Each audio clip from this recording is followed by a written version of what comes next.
I wasn't going to post this, but I can't stop thinking about it. It's one of those it was funny until it wasn't situations. I wish I had just said no that night. It started at my friend Caleb's house. Me, Caleb, Ryan, and Mia were hanging out in his basement. His parents were out of town, so we had the place to ourselves. We'd been playing Call of Duty for hours, but eventually we got bored. That's when Mia suggested we play Truth or Dare. At first we laughed it off. We're 17, not 12. But Caleb went along with it because he'll do literally anything Mia suggests. Ryan's the same way. I only agreed because I figured it would stay harmless.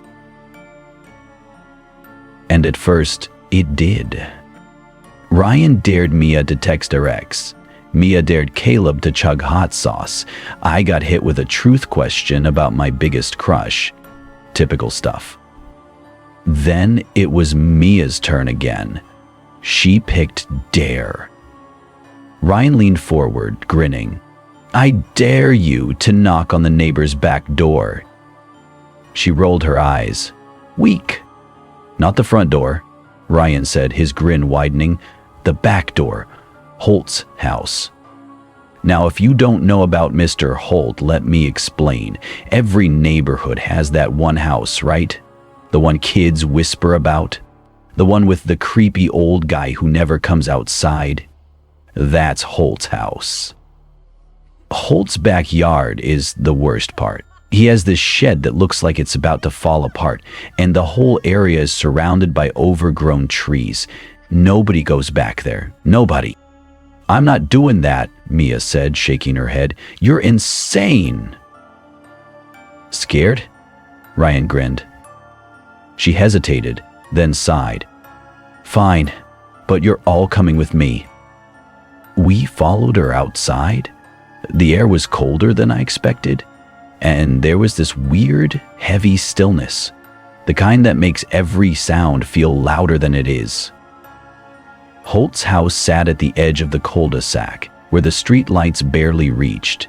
The porch light was on, but the windows were dark. We stayed at the edge of Caleb's driveway while Mia crossed the street. She walked around to the side of the house and disappeared into the shadows. We waited. About 20 seconds later, we heard it. 3 knocks. Not fast, not slow, just steady. She actually did it, Caleb whispered. We waited for her to come running back, but she didn't. Why isn't she back yet? Ryan muttered. He wasn't smiling anymore.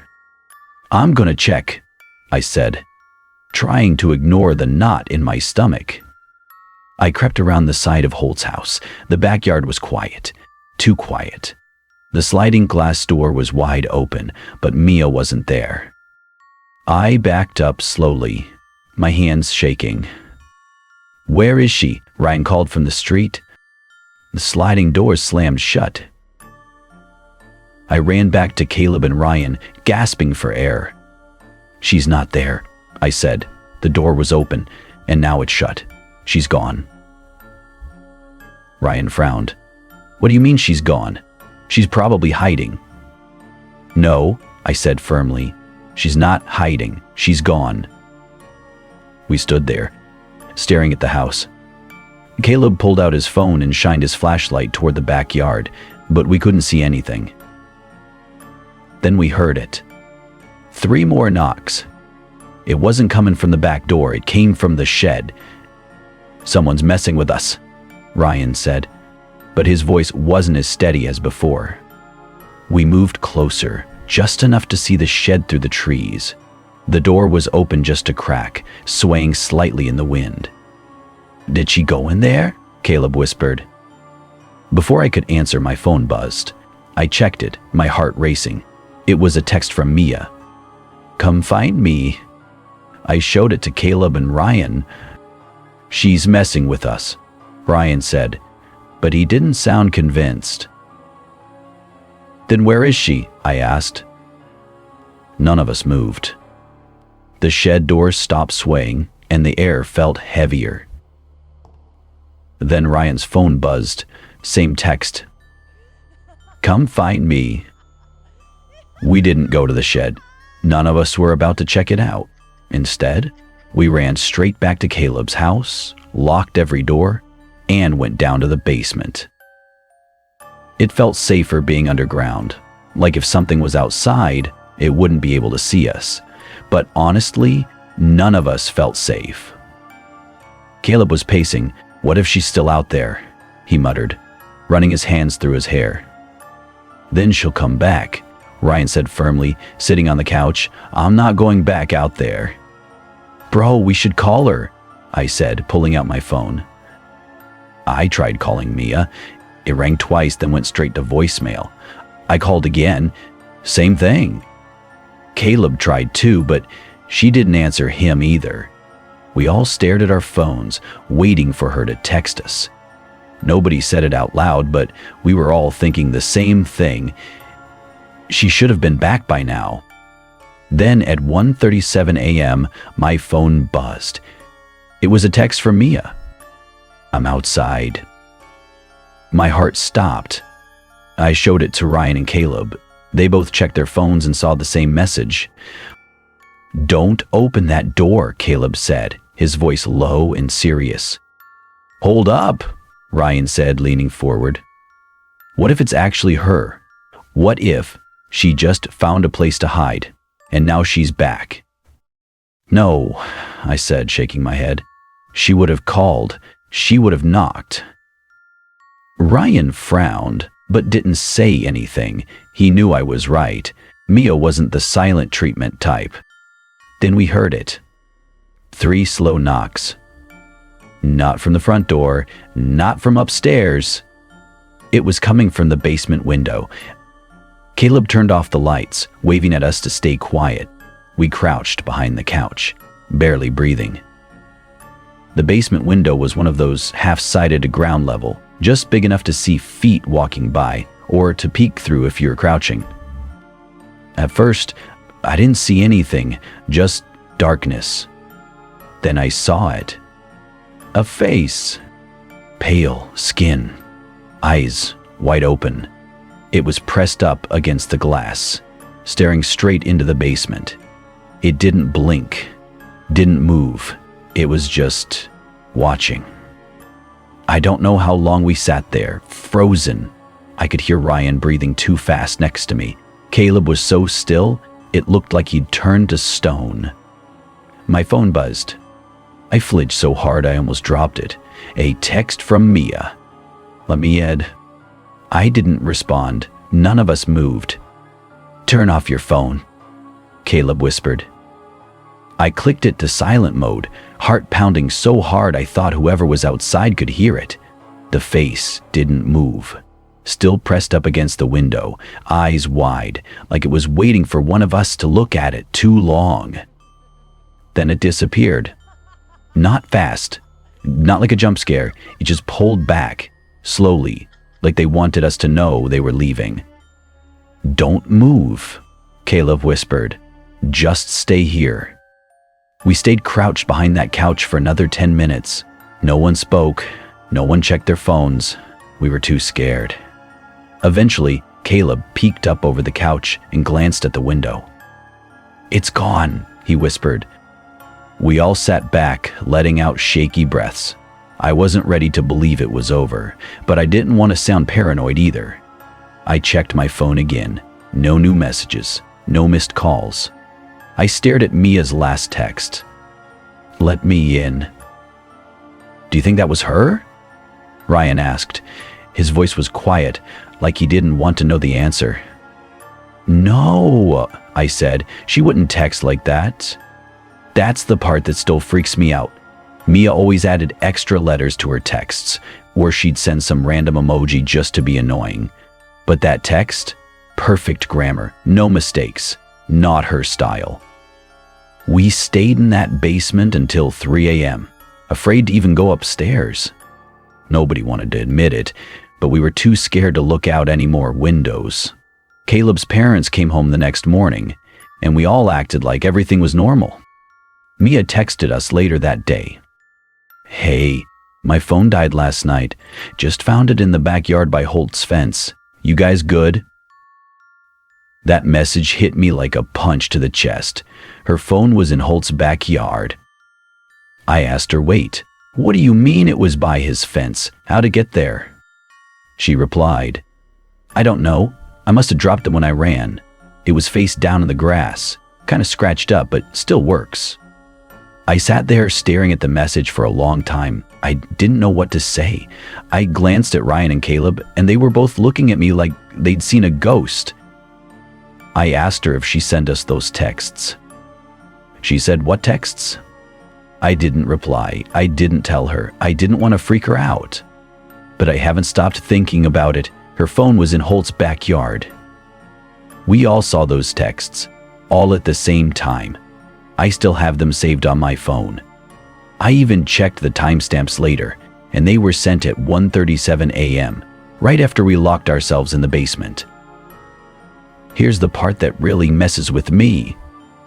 The face at the window, the one with the wide eyes and pale skin, it wasn't just watching us. It was waiting. And now, every time I'm alone in my basement, I can't help but check the window. I tell myself I'm just being paranoid. I tell myself it's over. But last week, at 2:14 a.m., I got a text from an unknown number. Let me in. I didn't reply, I just stared at it. Then, about 30 seconds later, I heard 3 slow knocks on the basement window. I didn't check, I didn't look, I just sat there, frozen, phone still in my hand. I'm not sure what freaks me out more, the knock or the fact that I never heard anyone walk away.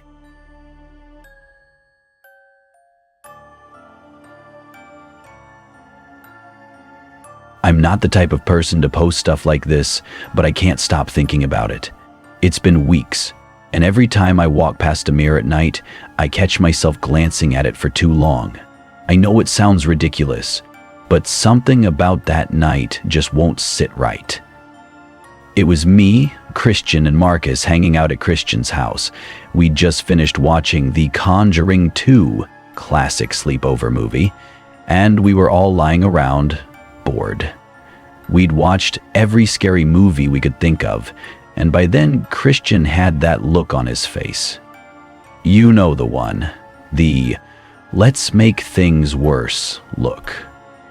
Let's do Bloody Mary, he said, grinning like it was some kind of brilliant idea. No, I said, not even thinking about it. That's the dumbest thing we could do. Exactly, Christian laughed. Come on, if it's fake, what's the problem? I'm not doing it, Marcus said, staying firm. Y'all can play if you want, but I'm not doing it. Scared? Christian teased. Nah, I'm smart, Marcus shot back. Christian turned to me. All right, you do it. Why me? I said, sitting up.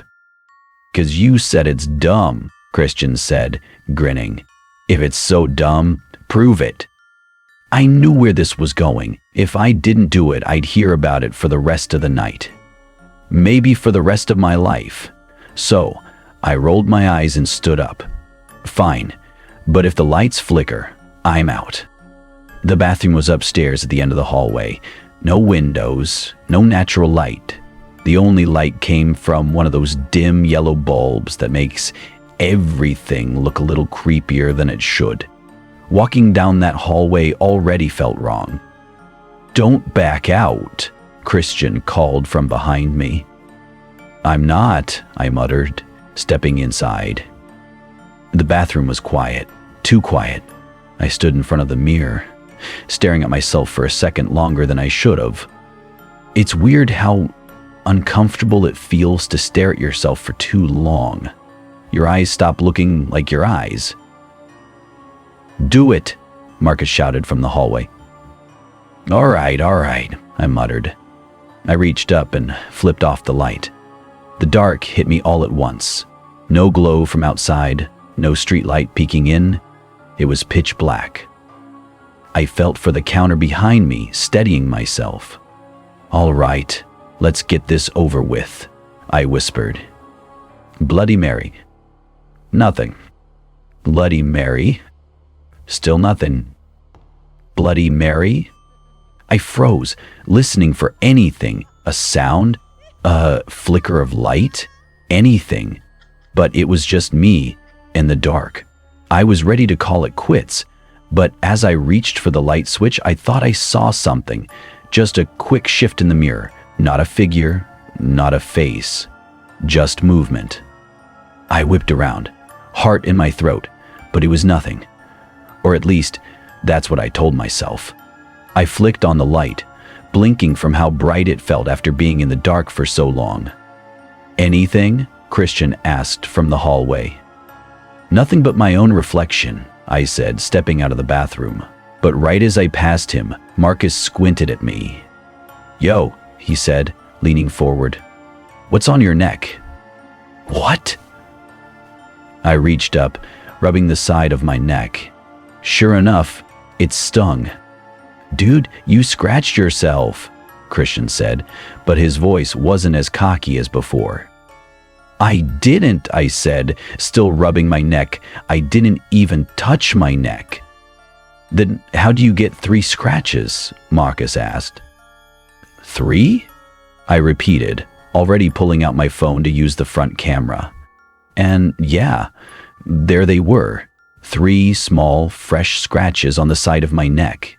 Not deep, but red enough to feel. Probably bumped into the wall, Christian said, but he wasn't even convincing himself. We tried to shake it off and went back downstairs. Christian grabbed his Nintendo Switch. Marcus was on TikTok, and I sat on the couch, rubbing my neck like it was going to disappear. It didn't hurt that bad, but it was the 3 scratches that bugged me. It felt too perfect, too clean. Y'all think that was me, huh? I said, looking at them. Bro, just drop it, Marcus said, not even looking up. You probably scratched yourself without thinking. I sat back and stared at the ceiling, trying to convince myself he was right. But I knew where my hands had been the whole time, and they never touched my neck. About 20 minutes later, something caught my attention.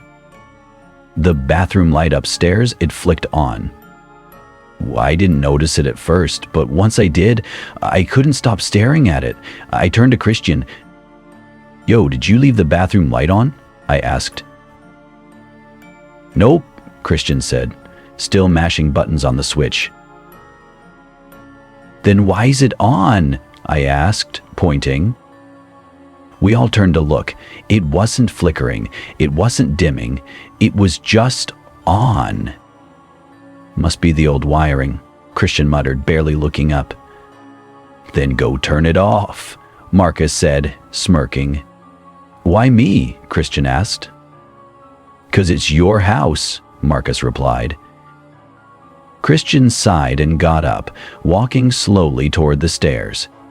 If I get pulled into the mirror, y'all better record it, he muttered. We all laughed, but it felt too forced. Christian got to the top of the stairs and stood outside the bathroom. He didn't go in right away. He just stared inside, like he was waiting for something to happen. Then he leaned in and flipped off the light. He didn't move. Yo, Christian, you good? Marcus called up. He didn't answer. He stood there completely still, just staring into the dark bathroom. Christian, I said, louder this time. What are you doing? He didn't move, but then he slowly raised his hand, not like a wave, but like he was reaching for something. His fingers hovered in the air for a second. Dude, what are you doing? I said, standing up. He lowered his hand, turned and walked back down like nothing happened. Y'all are dramatic, he muttered, plopping onto the couch and picking up the switch. What was that? Marcus asked, staring at him. What was what? Christian said, not even looking at us. You just stood there, bro, I said, still standing, and you reached for something. He blinked at me like I was crazy. I didn't do that. I looked at Marcus. He looked back at me, We both knew what we saw. I didn't stay the night. I told Christian and Marcus I had to be up early the next day, but that was a lie. I just didn't want to be there anymore. Something about how Christian froze at the top of the stairs, how he raised his hand like he was reaching for something, and how he didn't remember it at all. It wasn't sitting right with me. When I got home, I went to my bathroom to wash my face. I stood there for a second, just looking at my reflection. I didn't mean to, but I stared too long. You know how when you stare at your own face for too long, it starts to feel wrong? Like you're looking at someone else? That's how it felt. I leaned forward to splash water on my face, then glanced up. Everything looked normal. Just me. Tired eyes, messy hair. But when I looked closer, I saw something that made my stomach drop. There were scratches on the mirror. 3 faint, thin scratches near the bottom corner, like someone had lightly scraped it with their nails. I leaned in, squinting, hoping I was just seeing old marks from a razor or cleaning tool. But no, they were clean, fresh. They weren't there before. I backed away slowly, keeping my eyes on the mirror, trying to convince myself it didn't mean anything. I didn't see anything behind me. No movement, no shadow, nothing. But I felt it. You ever get that feeling like someone's standing right behind you? It hit me so hard that I stopped breathing for a second. I turned around fast, heart racing. Nobody was there. I didn't even dry my face. I left the bathroom light on, went straight to my room and closed the door. That night, I woke up at 3:12 a.m. for no reason. No sound, no nightmare, just wide awake. My heart wasn't racing or anything, but my chest felt heavy, like something was sitting on it. At first, I stayed still, eyes half open, listening. My room was quiet. The only sound was the faint hum of the AC vent. I turned over to check my phone for the time, 3:12 a.m. I was about to close my eyes and roll over when I noticed something. My door. I always shut my bedroom door. It's just a habit. But now, it was half open. I blinked a few times trying to remember if I'd forgotten to close it, but I knew I hadn't. I always close my door. I sat up slowly, eyes locked on the door. My eyes adjusted to the darkness, and I could see straight down the hallway. It was pitch black, except for one small glow at the end of the hall. The bathroom light was on. I swear I turned it off. I know I did. I don't leave lights on because my mom always lectures me about wasting electricity. I sat there, heart pounding harder now, staring at that soft glow at the end of the hall. Something was off. It's hard to explain, but when you know a space so well, you can tell when something feels wrong. I told myself I was being paranoid. I told myself, just get up, turn off the light, and go back to bed. But I didn't move. I kept staring at the bathroom doorway, trying to convince myself I was just tired. My heart wouldn't stop pounding. I felt that pressure in my chest again, like I was being watched. Then it happened. The light flicked off. Not a flicker, not a slow dim. It just went off like someone hit the switch. My breath got stuck in my throat. I sat there, frozen, waiting to hear footsteps. Nothing. No creaks. No movement. Just silence. I sat like that for a while. I don't know how long, but I remember my legs started to go numb from sitting still for so long. I didn't move until I was sure nothing else was happening. I lay back down, facing the door this time, eyes wide open. I didn't close it. I didn't want to get near it. The next morning, everything felt normal. Sunlight came through my window, and the house had that quiet, nothing's wrong kind of vibe. But it still felt heavy. When I got up, I glanced at my door. It was closed. I didn't close it. I didn't even touch it last night. I went to the bathroom to wash my face, trying to convince myself I was just tired and misremembered everything. I stood in front of the mirror, leaning forward to splash water on my face. When I looked up, I froze. The scratches were back. But they weren't in the corner this time.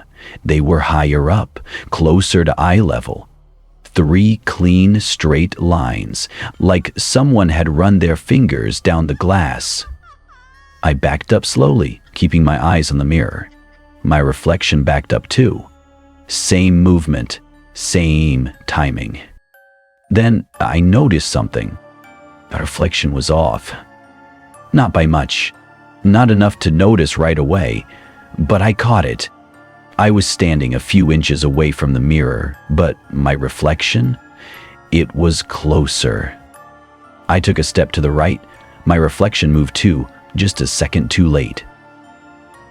I stared at it, barely breathing. My heart felt like it was climbing into my throat. I took a step to the left. My reflection followed. But this time, it didn't stop. It kept moving. It shifted just slightly, like it was testing how far it could go, like it was seeing how much I'd notice. I didn't blink. I didn't move. I stood there, breathing slowly through my nose, not taking my eyes off it. I raised my hand slowly. My reflection raised its hand too, but it stopped halfway up. My breath hitched. It wasn't matching me anymore. I lowered my hand. My reflection didn't move. It just stared at me. I stared back. I backed away slowly, eyes still locked on it. It didn't follow me this time. It stayed still, like it was waiting for something. I didn't turn off the light. I didn't close the bathroom door. I walked out and sat on my bed, heart pounding so hard it felt like it was echoing in my ears. For the next few days, I avoided looking at the mirror directly. I'd glance at it for a second, just to make sure I was alone, but I never stared. I never gave it enough time to notice me. One night, while brushing my teeth, I caught myself looking at it too long again. I told myself it was fine, nothing weird had happened in days. I leaned forward to spit in the sink. When I looked up, I saw it. Not a face, not a shadow, just fingers, pressed against the glass from the other side, right in the corner where the scratches had been.